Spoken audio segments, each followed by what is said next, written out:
For today's video, gagawa tayo ng tutorial kung paano magbayad ng electric bills sa GCash.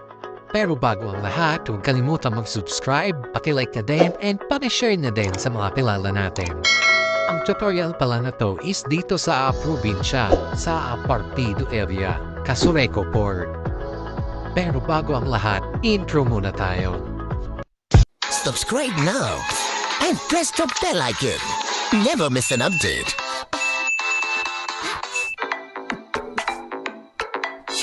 So, nandito na nga tayo. Siyempre, pipindutin natin yung GCash. At siyempre, kailangan natin mag-log in dyan. At ayun na nga, nakapasok na tayo. Wait, may conversion. Siyempre, pipindutin natin dyan yung bills. Antay lang natin loading. Oops, wait lang. Minsan nangyayari to kapag kaganyan, i-back nyo lang. Tapos, swipe down nyo lang. I-refresh nyo lang.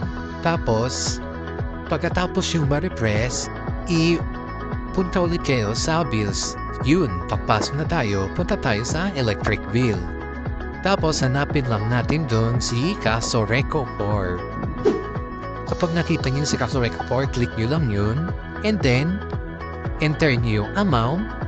Siyempre, amount ng bill nyo sa kuryente. Press sa baba niyan, 8-digit account number ng kuryente nyo. Tapos, after nyan, ilalagay niyo yung cellphone number nyo sa tabi ng account number nyo. Yan guys, sundan nyo lang. At pagkatapos nyo mapilapan yan, may makikita kayo sa baba na account name.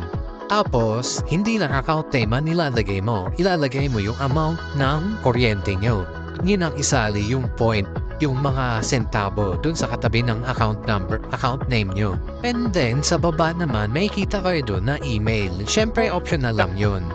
Pwede nyong ilagay, pwede rin naman hindi.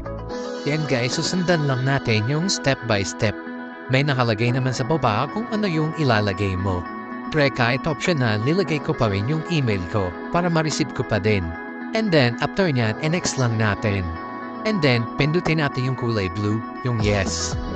At yan, processing na, and then yun, nakapayad na tayo. I-confirm nyo lang guys. Pag mag-confirm, nag-loading, and then may kita mo na yung receipt mo dyan sa GCash. Siyempre, isa-save natin yan. At yun na nga, nakabayad na tayo, hindi na natin kailangan pumila ng napakahaba. Siyempre, mamamasahe pa tayo. At yun na nga, less hassle, diba? Hindi na natin kailangan pumila. Hindi na natin kailangan umasahe. Pero may charge lang siya. Medyo maliit lang naman. At yun, kung nagustuhan nyo itong video na to, huwag kalimutan mag-subscribe. Thank you and God bless.